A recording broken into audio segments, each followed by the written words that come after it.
ನಮ್ಮನ್ನು ಇಷ್ಟಪಡುವವರು ನಮ್ಮಲ್ಲಿ 1000 ತಪ್ಪುಗಳಿದ್ದರೂ ಕೈ ಹಿಡಿಯದು ತಿದ್ದಲು ಬಯಸುತ್ತಾರೆ. ಆದರೆ ನಮ್ಮನ್ನು ಇಷ್ಟಪಡದೇ ಇರುವವರು ನಮ್ಮಲ್ಲಿ 1000 ಒಳ್ಳೆಯ ಗುಣಗಳು ಅಡಗಿದ್ದರೂ ಒಂದೇ ಒಂದು ತಪ್ಪು ಕಂಡು ಹಿಡಿದು ನಮ್ಮಿಂದ ದೂರ ಆಗ್ತಾರೆ. ಯಾವಾಗ ಸತ್ಯ ಮತ್ತು ಅಸತ್ಯದ ನಡುವೆ ಸಂಘರ್ಷ ಉಂಟಾಗುತ್ತೋ ಸತ್ಯ ಯಾವತ್ತಿಗೂ ಒಂಟಿಯಾಗಿಯೇ ನಿಲ್ಲುತ್ತೆ. ಅಸತ್ಯದ ಜೊತೆಗೆ ಜನಸಾಗರವೇ ಇರುತ್ತೆ. ಆದರೂ ಅಸತ್ಯದ ವಿರುದ್ಧ ಸತ್ಯಕ್ಕೆ ಜಯ ಸಿಕ್ಕೇ ಸಿಗುತ್ತೆ. ಜನ ಎಷ್ಟೇ ಕೆಟ್ಟ ದೃಷ್ಟಿ ನಿಮ್ಮ ಮೇಲೆ ಹಾಕಿದರೂ ಪರವಾಗಿಲ್ಲ, ಆ ದೇವರು ನಿಮ್ಮ ಮೇಲೆ ಇಟ್ಟ ದೃಷ್ಟಿಯ ಮುಂದೆ ಯಾವ ಕೆಟ್ಟ ದೃಷ್ಟಿಯೂ ಬೀಳಲ್ಲ. ಅಹಂಕಾರ ಆವರಿಸಿಕೊಂಡಾಗ ನಮ್ಮ ತಪ್ಪುಗಳು ನಮಗೆ ಕಾಣಿಸುವುದಿಲ್ಲ. ಅಹಂಕಾರವನ್ನು ಆವರಿಸಲು ಬಿಟ್ಟರೆ ನಮ್ಮ ಮಾತು ಭಗವಂತನ ನಡುವೆ ಹೆಮ್ಮರವಾಗಿ ಬೆಳೆದು ನಿಲ್ಲುವ ಅಪಾಯವಿದೆ. ಹಾಗಾಗಿ ಚಿಗುರು ಹೊಡೆಯುವ ಮೊದಲೇ ಅಹಂಕಾರವನ್ನು ಕಿತ್ತು ಎಸೆಯಬೇಕು. ನಿಮ್ಮ ಮನಸ್ಸಿಗೆ ನೋವುಂಟು ಮಾಡುವ ವ್ಯಕ್ತಿಗಳಿಗೆ ನಿಮ್ಮ ಬೆಲೆ ತಿಳಿಯಬೇಕು ಎಂದರೆ ನೀವು 2 ಕೆಲಸಗಳನ್ನು ತಪ್ಪದೇ ಮಾಡಬೇಕು. 1. ಅಂತಹ ವ್ಯಕ್ತಿಗಳನ್ನು ಮೊದಲು ನಿರ್ಲಕ್ಷಿಸಬೇಕು. 2. ಅಂತಹ ವ್ಯಕ್ತಿಗಳ ಎದುರು ನೀವು ಗೆದ್ದು ತೋರಿಸಬೇಕು.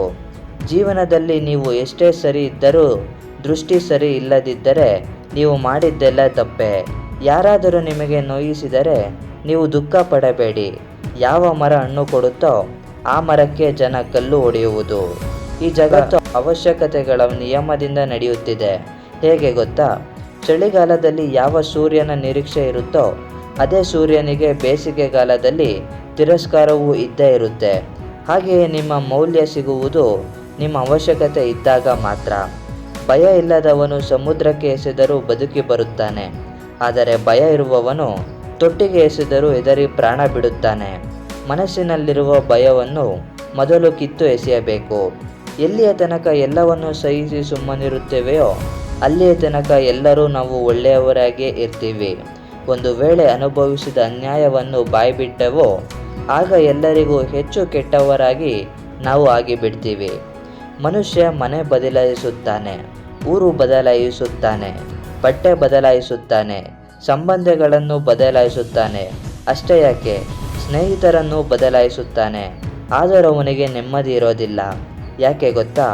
ಯಾಕೆಂದರೆ ಅವನು ತನ್ನನ್ನು ತಾನೇ ಬದಲಾಯಿಸಿಕೊಳ್ಳುವುದನ್ನು ಮರೆತು ಬಿಡುತ್ತಾನೆ. ಮಳೆಯಿಂದ ಕೊಚ್ಚಿ ಹೋದ ಇರುವೆಗಳನ್ನು ಮೀನು ತಿನ್ನುತ್ತೆ.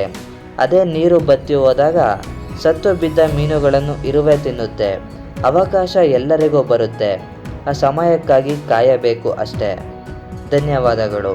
ಈ ವಿಡಿಯೋ ಇಷ್ಟವಾಗಿದ್ದರೆ ಲೈಕ್ ಮಾಡಿ, ಶೇರ್ ಮಾಡಿ ಮತ್ತು ಸಬ್ಸ್ಕ್ರೈಬ್ ಮಾಡಿ. ಮತ್ತೆ ಮುಂದಿನ ವಿಡಿಯೋದಲ್ಲಿ ಸಿಗೋಣ.